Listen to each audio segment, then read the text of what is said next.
Hola, mi nombre es Dieter Abella, soy gerente de portafolio de soluciones móviles y de conectividad en América para Motorola en Latinoamérica. El día de hoy estamos presentando en el mercado argentino nuestra nueva tablet 100% empresarial, la ET1. Esta es una tablet que es durable, con resistencia contra polvo y agua IP54. Es una tablet que resiste caídas de hasta 1 metro de altura. Es una tablet que está diseñada para poder ser utilizada por mínimo 3 años y que pueda ser comprada por 3 años y con un soporte y servicio por 3 años adicionales. Es una tablet de 7 pulgadas con el sistema operativo Android, pero lo importante es que hemos agregado funcionalidades adicionales al sistema operativo Android para agregar mucho valor a la empresa, como por ejemplo que pueda ser utilizada por múltiples usuarios a través de poder acceder a privilegios diferenciales a través de un login y un password, botones dedicados, remapeo de los botones para poder tener aplicaciones de negocio, la aplicación de inventario, la aplicación de encuestas, la aplicación de fuerza de ventas, accesos rápidos.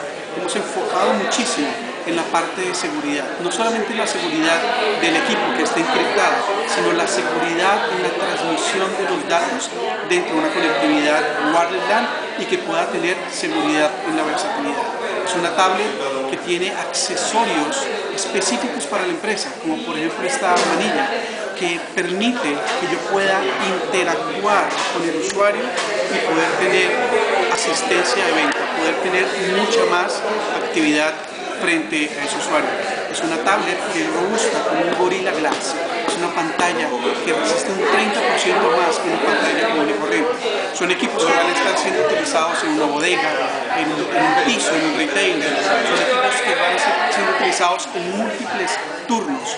De hecho, es un equipo óptimo para esas soluciones porque es robusto, porque es durable, porque tiene batería removible y además soporta nuestra nueva plataforma de desarrollo que se llama Raw Elements para eliminar la dependencia del sistema operativo. Con Raw Elements a través de HTML5 el desarrollador puede desarrollar una vez y reutilizar esa misma aplicación en equipos de cómputo móvil de nosotros y próximamente de otras marcas. Da una versatilidad muy eficiente para la empresa, para el desarrollador y lo más importante, una satisfacción al usuario final, porque si yo como vendedor puedo atender mejor a mi cliente final, ese cliente final va a repetir su compra.